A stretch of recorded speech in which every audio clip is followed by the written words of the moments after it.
नमस्कार, FM news देख रहे हैं आप। आपके साथ मैं हूं हर्ष त्यागी। आज बड़ी बहस में हम चर्चा करेंगे चुनाव में भगवान भरोसे हो रही सियासत की। कहते हैं कि भगवान हर किसी को दर्शन नहीं देते, दर्शन सिर्फ उन्हें ही मिलते हैं जिन पर प्रभु की विशेष कृपा होती है। वो कृपा तब होती है जब किसी ने कोई बड़ी तपस्या की हो, लेकिन आजकल उत्तर प्रदेश में भगवान के दर्शन बिना तपस्या के हो रहे हैं। कृष्ण जी आजकल हर किसी को सपने में दर्शन दे रहे हैं और यह भी बता रहे हैं कि कौन किस सीट से चुनाव लड़े और राज्य में किसकी सरकार बन जाए। अखिलेश यादव ने एक संवाददाता सम्मेलन में कहा कि भगवान श्री कृष्ण मेरे भी सपने में आते हैं और कल भी आए थे, रोज आते हैं और कहते हैं कि समाजवादी सरकार बनने जा रही है। अखिलेश यादव ही नहीं, कृष्ण जी बीजेपी सांसद को भी सपने में दर्शन देकर यह कह रहे हैं कि योगी जी को मथुरा से चुनाव लड़ाएं। तो इस बार चुनाव में सिर्फ बीजेपी और सपा ही नहीं, कांग्रेस को भी भगवान कुछ ज्यादा ही याद आ रहे हैं। प्रियंका गांधी भी मंदिर मंदिर दर्शन कर रही हैं। तो इस बार यह साफ है कि सबको भगवान कुछ ज्यादा ही याद आ रहे हैं। पिछली बार राम के नाम की चर्चा रही, अब कृष्ण सबको सपने में दर्शन दे रहे हैं। इसी पर हम चर्चा करेंगे।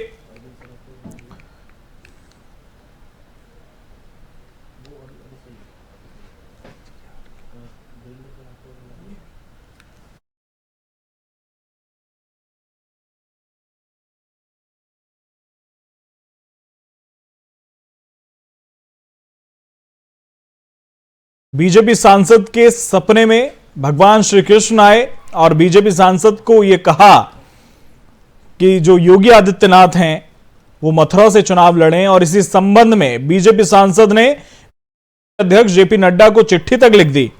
वहीं अखिलेश यादव ने भी एक संवाददाता सम्मेलन में कहा कि भगवान श्री कृष्ण हर रोज उनके सपने में आ रहे हैं और ये कह रहे हैं कि उत्तर प्रदेश में इस बार समाजवादी की ही सरकार बनेगी। इसी पर हम चर्चा करेंगे और तमाम मेहमान हमारे साथ मौजूद हैं।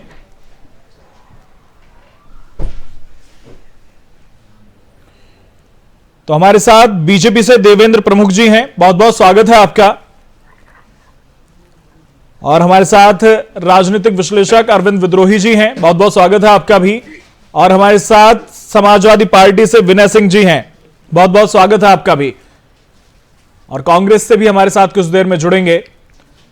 शुरुआत विनय सिंह जी आपसे ही। आजकल उत्तर प्रदेश में भगवान श्री कृष्ण के दर्शन, वो भी साक्षात, कुछ ज्यादा ही आसान नहीं हो गए दर्शन? जी जी जी देखिए, जब किसी भी शासन काल में अत्याचार बढ़ते हैं, जब जनता के साथ जो है अत्याचार बढ़ता है, जब जनता परेशान होती है, तो भगवान को अपने आप जो है किसी न किसी तरीके से आना पड़ता है। तो इसलिए भगवान श्री कृष्ण जो है सपने में आए और समाजवादियों के सपने में तो आ रहे, क्योंकि वो कह रहे हैं कि जिस तरीके का कोरोना काल में लोग अपनों को छोड़ करके चले गए, सरकार देखती रही, बंगाल के चुनाव में जिस तरीके से मुख्यमंत्री व्यस्त रहे, उत्तर प्रदेश लावारिस हालत में पड़ा रहा, जिस तरीके से बेरोजगार आज आत्महत्या कर रहे हैं, जिस तरीके से भाजपा के रावण किसानों के ऊपर थाल चढ़ा करके उनकी हत्या कर दे रहे हैं, तो भगवान को स्वाभाविक है उनको आना ही पड़ेगा। लेकिन आप कह रहे हैं आपको दर्शन दिए, आपके नेताजी कह रहे हैं आपको दर्शन दिए, और बीजेपी सांसद कह रहे हैं कि उन्हें दर्शन दिए। अब किसकी मानी जाए? क्योंकि प्रमाण तो श्री कृष्ण के दर्शन के ना आपके नेताजी दे पाएंगे ना बीजेपी सांसद दे पाएंगे। नहीं, दे पाए या कोई न दे पाए, लेकिन ये बात आपको मानना पड़ेगा, जिस तरीके का शासन काल रहा है, जिस तरीके का असुरी शासन काल रहा है, ये अब 4.5 साल से ऊपर का समय बीत गया, जिस तरीके से जनता बेहाल रही है, जिस तरीके से लोग तिल तिल करके मरते रहे। आप देखती रही इसके मंत्री अपने घरों में पकौड़ियां बना करके बताते थे कि कैसे बनाई जाती है। तो स्वाभाविक है, ईश्वर कहीं न कहीं ऐसा नहीं है ईश्वर है नहीं, ईश्वर है और वो देख रहा है और वो कह रहा है कि अब यह शासन काल, यह जो असुरीय शासन काल था, अब इसका समाप्ति होने का समय आ गया है। और जो विकास का देवेंद्र प्रमुख जवाब दीजिए। देखिए हर्ष जी, बहुत अच्छा प्रसंग आपने शुरू किया है। समाजवादी पार्टी ने आज तो नकारा था, राम और कृष्ण को मानने से हमेशा मना किया। आज स्वागत है।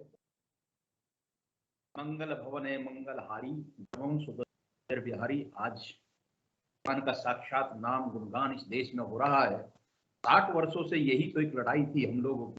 देश आजाद हो गया और भगवान आज भी जो है आजादी के लिए तरस रहे हैं।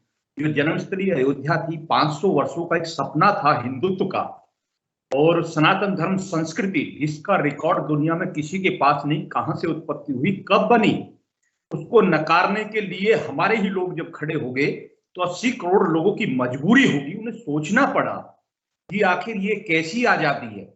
पर भगवान के लिए आज मान रहे हैं, अखिलेश जी भी मान रहे हैं, आज जो है प्रियंका जी मान रही है, राहुल जी मंदिर में जाकर, चाहे बेशक उनसे नहीं पढ़ा जाए, लेकिन कोशिश कर रहे हैं मंत्र पढ़ने की, कलावा बांधने की। एक समय आ गया था कि लोग मस्जिदों में टोपी रख रख के अपने आप को साबित करने लगे और मंदिरों को भूलने लगे। लेकिन मुझे आज बड़ा अच्छा लग रहा है, बेशक लोकतांत्रिक लड़ाई हो, वैसे तो विकास पर हम चुनाव करते हैं। विकास हमारा जो है असली मुद्दा है। बेटी बचाओ बेटी पढ़ाओ, इनको लेकर हम चुनाव में हैं। लेकिन साथ साथ ईश्वर का नाम स्वयं आ रहा है। जो लोग नकार रहे थे, जो इसको मिटा रहे थे, तो आपके सांसद को भी दे रहे हैं कृष्ण जी। आवाज नहीं मिली।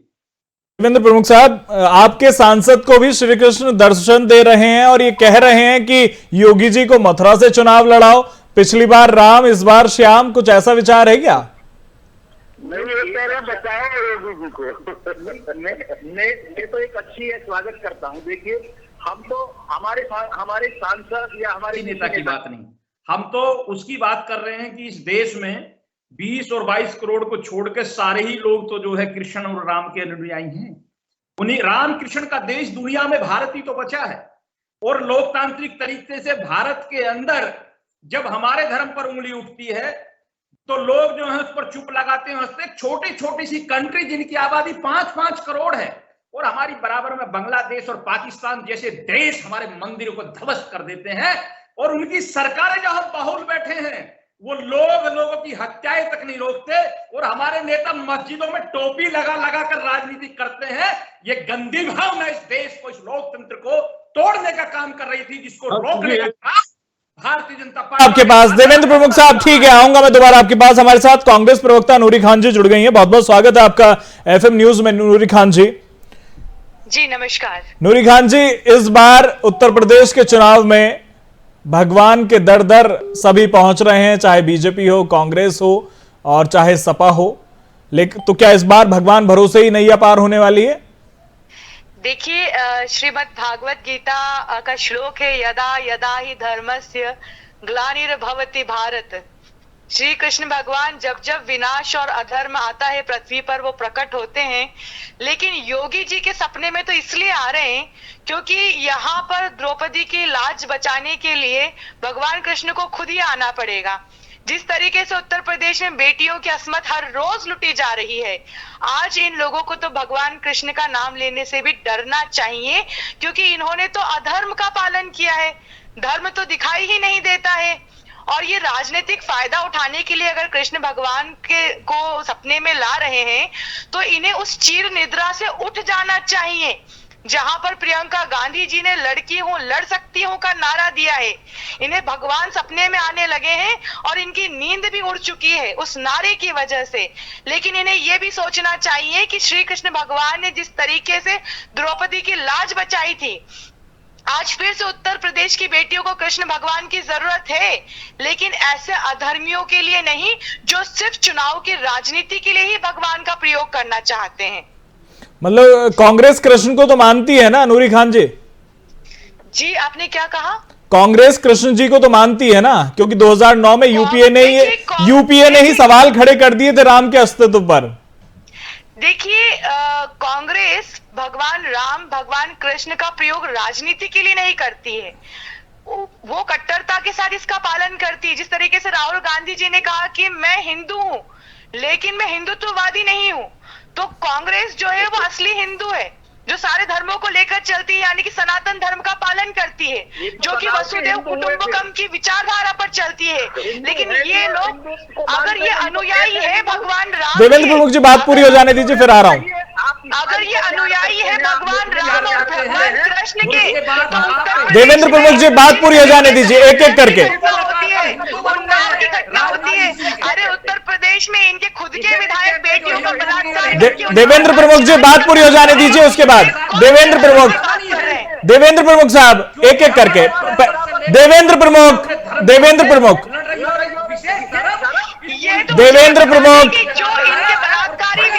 देवेंद्र प्रमुख साहब एक एक करके पहले नूरी खान जी की बात पूरी हो जाने दीजिए। ये कौन से धर्म की बात करते हैं? इन्हें ये भी याद रखिए, देवेंद्र प्रमुख साहब एक एक करके, वरना विनय सिंह को कंट्रोल करना फिर मुश्किल हो जाएगा। आप भी थोड़ा सा रुक के।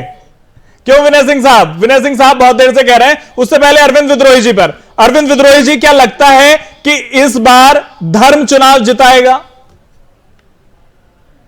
हर जी मैं चाहता हूं कि आज के विमर्श में जी लोगों की जो धर्म के बारे में चाहे भाजपा के सांसद देवनाथ जी ने, चाहे सपा सुप्रीमो अखिलेश जी ने, जो अपने सपनों में आने के श्री कृष्ण जी की बात की है, उस बात पर मैं सवाल ना उठाऊं जी, क्योंकि मेरा ये मानना है कि ईश्वर जो है का जो अंश होता है, भगवान का जो अंश होता है, वो कड़ में यहाँ तक कि मानव के रूप में है। और जग जागे तभी सवेरा। अगर किसी को भी ईश्वर के किसी भी रूप का दर्शन होता है तो वो बहुत सुखदायी है, उसके लिए स्वयं, उसके लिए भी, सृष्टि के लिए भी।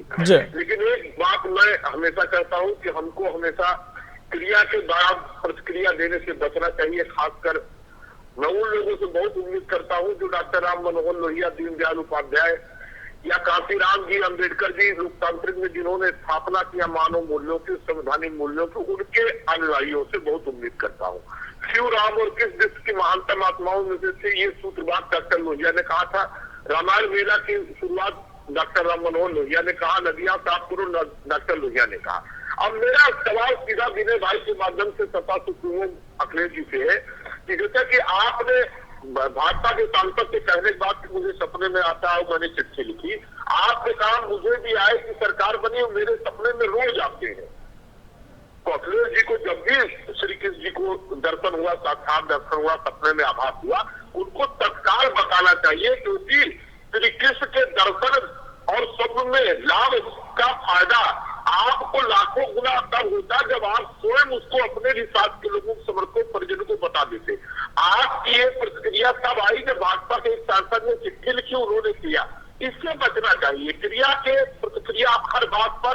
आ रहा हूं विनय सिंह, बात पूरी हो जाने दीजिए विद्रोही जी की। वो ABCD कहेंगे, आप बताएंगे, फिर वो ABCD कहेंगे, फिर कुछ कहेंगे। वो बार बार आपको ट्रैक में फंसा रहे हैं। आप समझ नहीं पा रहे हैं कि आपकी राजनीति जिन मूल्यों पर, जिन संघर्ष पर होनी चाहिए थी, उस पर आप आने की कोशिश करते हैं। तो विद्रोही जी, क्या आप ये मानते हैं कि बीजेपी जो चाहती थी वो ही सब विपक्षी कर रहे हैं? जो हो सकता है, बाकी जो कांग्रेस के साथी ने कहा, प्रियंका जी के या राहुल जी के, तो ठीक है। जैसे मोहन भागवत ने भी कहा कि जो भी भारत के 135 करोड़ लोग हैं वो भौगोलिक रूप से, सांस्कृतिक राष्ट्रवाद के रूप में वो हिंदू है। लेकिन अगर कोई स्वयं को हिंदू कहे और किसी को कहे कि उसका गुण के कारण, जैसे ईसाई का गुण ईसाइयत होता है, इस्लाम का गुण इस्लामिक होना होता है, वैसे हिंदू होने का मतलब हमारे अंदर रूम में। विद्रोही जी, आपको आवाज मिल पा रही है? के बिना संजासूर नहीं हो सकता है कोई। विद्रोही जी, आपको आवाज मिल पा रही है? एक्सीडेंटल हिंदू कौन है, हिंदू वास्तविक कौन है? या तो आप जन्म से होंगे, मिताक्षरा से होंगे, पितृवाद से होंगे। अरविंद विद्रोही जी, आपको आवाज मिल पा रही है? या तो आप कर्म से होंगे। तो हिंदुस्तान का रहने वाला हर आदमी कर्म से हिंदू हो सकता है, क्योंकि सिंधु घाटी नदी के किनारे सभ्यता में रहता है। हिंदुस्तान की संविधान। अरविंद विद्रोही जी तक शायद आवाज नहीं पहुंच पा रही है। हम लोग अरविंद विद्रोही जी, आवाज मिल पा रही है? और अपनी अपनी आस्थाओं के साथ साथ अगर राम, शिव, कृष्ण का या शक्ति का आशीर्वाद मिलता, सपने में आती, तो सौभाग्य की बात है। चलिए ठीक है विनय सिंह, न देवनाथ जी के लिए, वो सभी के लिए बहुत शुभ संकेत। विनय सिंह, आवाज मिल रही है? घोर कलयुग के समय में किसी भी मानव मात्र को प्रभु श्री कृष्ण दर्शन दे रहे हैं, लेकिन दर्शन में सच्चाई हो। जिस तरह अखिलेश जी के अगल बगल बैठे लोगों ने अखिलेश जी की इतनी गंभीर आध्यात्मिक बात का ताली बजा करके और हंस करके इस तरह से उपहास उड़ाया अखिलेश जी के अगल बगल, उससे मैं बहुत ग्रसित हूँ। अरविंद विद्रोही जी, आवाज मिल पा रही है आपको? साझा की थी अरविंद विद्रोही, बगल बैठे लोगों को उसको हल्का नहीं करना चाहिए था। हर की मेरी पीड़ा ये है। ठीक है, विनय सिंह आवाज मिल पा रही है? बिल्कुल जी विनय सिंह जी, जवाब दीजिए। देखिए, अरविंद जी की बात का मैं जवाब दे दूं पहले कि उन्होंने कहा कि माननीय राष्ट्रीय अध्यक्ष जी ने पहले क्यों नहीं बताया। यह भगवान का संदेश होता है। जब भगवान कहते हैं, जब ईश्वर कहता है, जब उसे आवश्यकता होती है समाज में उस चीज को पहुंचाया जाए तो उस चीज को पहुंचाया जाता है। जब ईश्वर ने कहा कि आप जनता को आप समाज में जाकर के बताओ कि इस सरकार का अब सत्यानाश होने वाला है क्योंकि अधर्म अब बढ़ चुका है। हमारी बहन ने जो कहा था ना, गीता का सुन, यदा यदा हि अधर्मस्य ग्लानिर्भवति भारत अभ्युत्थानमधर्मस्य तदात्मानं सृजाम्यहं परित्राणाय साधूनां विनाशाय च दुष्कृतां। देखिए, जब भी धर्म की हानि होती है तब न किसी को अवतार लेना पड़ता, ये प्रभु ने कहा था। तो आज धर्म की दो प्रकार से जो फरसा तक अखिलेश यादव लेकर चल रहे हैं, तो अवतार तो बदल रहे हैं। बात तो सुन लीजिए, मैं जी बता रहा हूं। जी विनय सिंह, धर्म की हानि दो प्रकार से हो रही है। की हानि हो रही है। जो इस भारतीय जनता पार्टी के सरकार में जिस तरह से मानवीयता का हनन किया जा रहा है, जिस तरीके से लोगों को मरने के लिए छोड़ दिया जा रहा है, जिस तरह से असहाय किसानों के ऊपर थाल चढ़ा करके मार दिया जा रहा है, जिस तरीके से बेरोजगार युवाओं को मरने के लिए छोड़ दिया जा रहा है। चलिए विनय सिंह, ये तो आरोप है, ये आरोप है। अरविंद विद्रोही जी ने एक बहुत महत्वपूर्ण बात कही।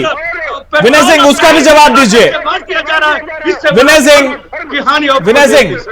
विनय सिंह, अरविंद विद्रोही जी ने एक और बहुत महत्वपूर्ण बात कही कि आप वो कर रहे हैं जो बीजेपी ने चाहा है, आपको जिस एजेंडे पर चलना चाहिए उससे भटकते हुए नजर आ रहे हैं। और देखिए, इसमें कोई दो राय नहीं है। अगर परशुराम जी की बड़ी मूर्ति की स्थापना करके अखिलेश यादव परसा लेकर लहराते हैं तो इसमें कोई दो राय नहीं है। जी बताइए। जी जी जी, अखिलेश जी ने वो कतई नहीं किया जो बीजेपी ने चाहा है। अखिलेश जी माननीय राष्ट्रीय अध्यक्ष हमारे जो है वो अपने हिसाब से जो जनता की मांग है, जिससे विनय सिंह, आपको भी याद होगा कि जब 2017 का चुनाव हुआ था तो क्या अखिलेश यादव कितने मंदिर गए और कितने मूर्तियों का अनावरण करते नजर आए थे? यात्रा जब हमने निकाला उसकी नकल करके जिस तरीके से इन्होंने जन विश्वास संकल्प यात्रा निकालने का प्रयास किया, लेकिन देख लीजिएगा उस जन विश्वास संकल्प यात्रा में न जन दिखाई दे रहे, न जन का विश्वास है। संकल्प अवश्य है कि हम उत्तर प्रदेश को। चलिए ठीक है, समय का अभाव है। देवेंद्र प्रमुख, देवेंद्र प्रमुख, देखिए जो चीज कहा है विद्रोही, बड़ी शानदार, मैं इनको नमन करता हूं। बड़े अच्छे तरीके से कहा, और विश्लेषक का काम यही होता है कि विश्लेषण अच्छे से हो। और बीजेपी ये तो नहीं चाहती थी ये बोले, लेकिन बीजेपी ये जरूर चाहती थी कि रामकृष्ण का देश है, रामकृष्ण की ये जमी है, और पूरे हिंदुत्व से, पूरी सनातन धर्म संस्कृति के बाद ही कोई धर्म दुनिया में बना है, चाहे वो अमेरिका हो या कोई भी हो। ये चीज जो है जिसकी हत्या आप लोग कर रहे हैं, पूरी दुनिया में जो है इसी की लड़ाई थी। जहां से इसका जन्म हुआ उसी के विरोधी यहाँ पैदा हो गए, और छोटी छोटी बातों को लेकर हो गए। और हमारे महान पुरुषों को, जिनका नाम बहुत आसानी से, बहुत तरीके से समझा दिया है, राम मनोहर लोहिया की नीतियों से लेकर और अंबेडकर जी की जो बात की है, मैं उनको 100% जो उनका समर्थन करता हूं। उनके अनुसार देश चलना चाहिए, लोकतांत्रिक समय अनुसार देश चलना चाहिए। लेकिन जब आप बार बार हमारे महाभगवानों को, हमारे अस्तित्व को, हमारे धर्म को छेड़ोगे, तो कहीं ना कहीं दबा हुआ हमारा वो धर्म प्रेम, वो हमारा सनातनी, वो संस्कृति जिसमें हम जन्म लिया, जिसमें हम बने हैं, जिसके लिए हमें एक दिन मिटना है, तो कहीं ना कहीं उस पर चर्चा होगी। और ये जिम्मेदारी भारतीय जनता पार्टी की बनती थी कि भारत के माध्यम से हम भारत को नहीं, पूरी दुनिया को और उन सनातन धर्म के विरोधियों को एक मैसेज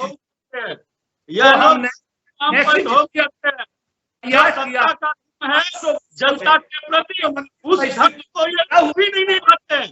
यह केवल मानने से नहीं करते रहे। बर्बाद किया जाए, उत्तर प्रदेश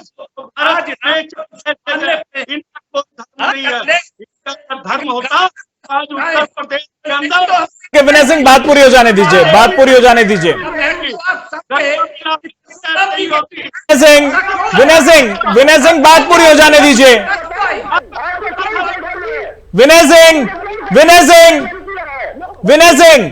बजरंग बली से अली तक की जो लड़ाई चली उस पर चर्चा के क्या क्या आप बकार गए, क्या क्या बोल गए इस देश के सामने आप। ठीक है देवेंद्र प्रमुख, ठीक है। नूरी खान जी, कितना इत्तेफाक रखती हैं आप अरविंद विद्रोही जी के पक्ष से, जो विश्लेषण उनका है, जो उन्होंने कहा कि आप लोग एजेंडे से हटकर वही करने लगे हैं जो बीजेपी कर रही है।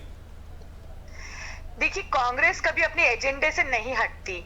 और दूसरी बात ये कि मुझे ये समझ में नहीं आता कि ये धर्म की बात वो लोग कर रहे हैं और कृष्ण भगवान को सपने में वो लोग ला रहे हैं जो उन्नाव की घटना पर, जहां पर भाजपा के स्वयं के विधायक जो है वो एक बेटी का बलात्कार करके उसको जला भी दें तो ये लोग आवाज नहीं उठाते हैं, तब वो बेटियों की असमत नहीं बचाते हैं। और आज वही लोग धर्म की बात कर रहे हैं और कांग्रेस अपने एजेंडे से कभी नहीं हटती है। देवेंद्र प्रमुख बात पूरी हो जाने दीजिए। देवेंद्र प्रमुख बात पूरी हो जाने दीजिए। विनय सिंह, देवेंद्र प्रमुख अपनी अपनी बारी में मेरा निवेदन है, देखिए अंतिम समय में इस तरह से मत करिए। देवेंद्र प्रमुख, विनय सिंह, मुझे आप दोनों की आवाज डाउन करनी पड़ेगी। देवेंद्र प्रमुख, विनय सिंह, देवेंद्र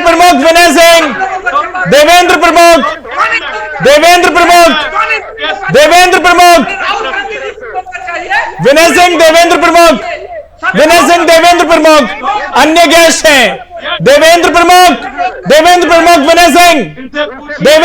विनय सिंह, मेरा निवेदन है आप दोनों से।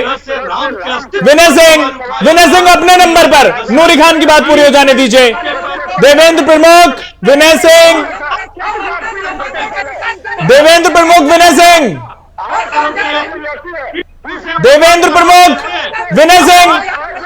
मेरा निवेदन है, अन्य गेस्ट भी हैं। विनय सिंह, देवेंद्र प्रमुख, जनता आपको देख रही है। देवेंद्र प्रमुख, विनय सिंह, जनता आपको देख रही है। देवेंद्र प्रमुख, मुझे आप दोनों की आवाज डाउन करनी पड़ेगी। विनय सिंह,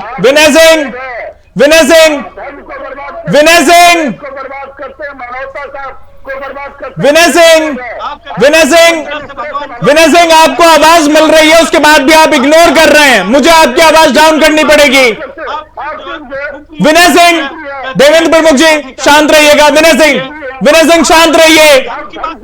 विनय सिंह अपने नंबर पर। नूरी खान बात पूरी कीजिए। नूरी खान अपनी बात पूरी कीजिए। सत्य सुनने के लिए देवेंद्र प्रमुख, विनय सिंह शांत रहिएगा। परिचय दे रहे हैं आप लोगों को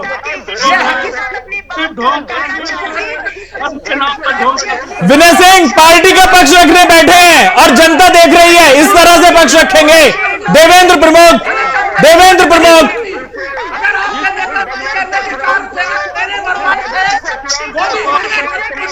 क्या संदेश आप दोनों देना चाह रहे हैं? देवेंद्र प्रमुख, विनय सिंह।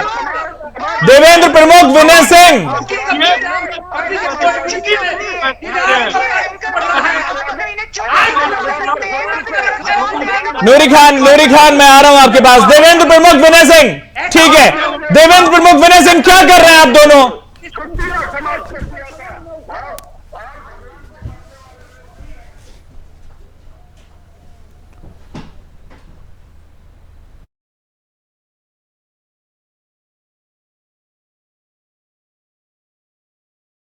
दोनों की आवाज को डाउन करना पड़ा है। पार्टी का पक्ष रख रहे हैं आप दोनों। सत्य को स्वीकार ही नहीं करना चाहते हैं। एक महिला इनके सामने है और वो उसकी आवाज और उसको जवाब भी पूरा नहीं देना जी, बात पूरी कीजिए। है।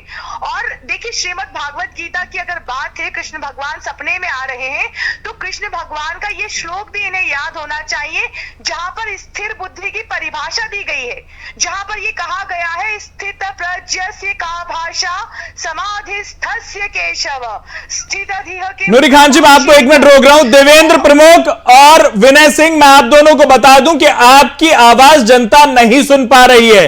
आपकी आवाज ऑन एयर नहीं है, इसलिए व्यक्तिगत तौर पर बहस ना करें और सुन लीजिए। नूरी खान बात पूरी कीजिए।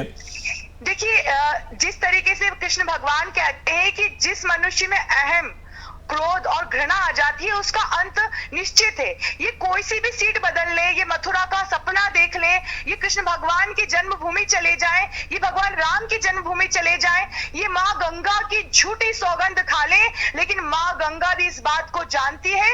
वो बहती हुई लाशें इस बात की गवाह है कि न तो इन्होंने माँ गंगा का उत्थान किया, न माँ गंगा के बेटों का, न वहां की जनता का। और अब ये सपने में चाहे तो खुद कितनी भी सीटें बदल ले, लेकिन ये जनता इस बार इन्हें स्वीकार करने वाली नहीं है। चलिए ठीक है, अरविंद विद्रोही के पास चलेंगे।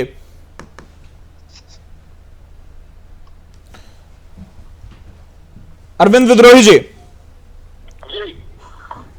आपने जो बात कही थी उसे ही मैं आगे बढ़ाऊंगा, और विनय सिंह और देवेंद्र प्रमुख, मेरा निवेदन है आप दोनों से कि सुन लीजिए, समय का अभाव है। अरविंद विद्रोही जी, जो बात आपने कही उसे ही आगे बढ़ाइए। मैं चाहता हूं कि जो विश्लेषण आपने किया कि बीजेपी जिस मुद्दे पर, एजेंडे पर चल रही थी, उसी पर अन्य दल चलने शुरू हो गए। हिंदुत्व की राजनीति, हिंदू हिंदू कहते हुए, हिंदुत्ववादी करते हुए राहुल गांधी नजर आते हैं और अखिलेश यादव नजर आते हैं। 30 सेकंड में अपना जवाब दीजिए।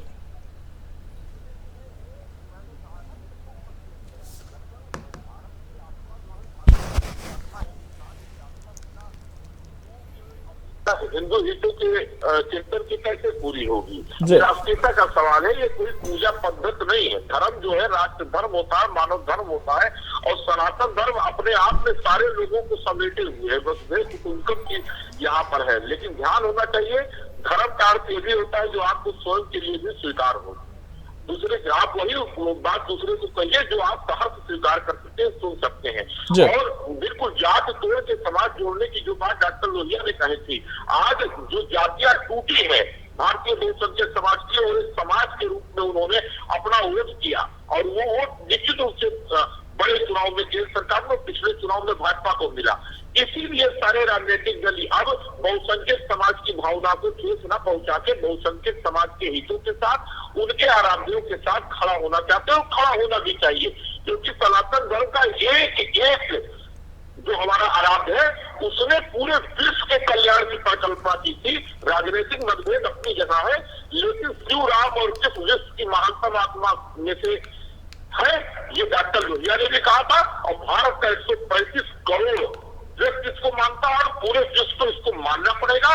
विश्व के ठीक है, भारतीय संस्कृति थी, भारतीय संस्कृति है, और बड़े पैमाने पर भारतीय संस्कृति को भारत। चलिए ठीक है, बहुत बहुत शुक्रिया अरविंद विद्रोही, बहुत बहुत शुक्रिया नूरी खान जी, बहुत बहुत शुक्रिया देवेंद्र प्रमुख, बहुत बहुत शुक्रिया विनय सिंह, आपका हमारे साथ इस चर्चा में जुड़ने के लिए। तो चुनाव जैसे जैसे नजदीक आ रहा है, वैसे वैसे मंदिरों के दर्शन नेताओं ने तेजी के साथ शुरू कर दिए हैं, और अब सिर्फ मंदिरों के दर्शन ही नहीं, भगवान खुद सपने में आकर दर्शन दे रहे हैं। तो साफ है कि इस बार भगवान कुछ ज्यादा ही याद आ रहे हैं, और भगवान सपने में आकर यह भी बता रहे हैं कि कौन किस सीट से चुनाव लड़े और किसकी सरकार बने। लेकिन ये वो लोग बता रहे हैं जिनके सपने में भगवान आ रहे हैं। सरकार किसकी बनेगी, भगवान क्या चाहते हैं, ये तो आने वाले वक्त में ही पता चलेगा। फिलहाल मेरे साथ इतना ही। बने रहिए FM न्यूज के साथ। नमस्कार।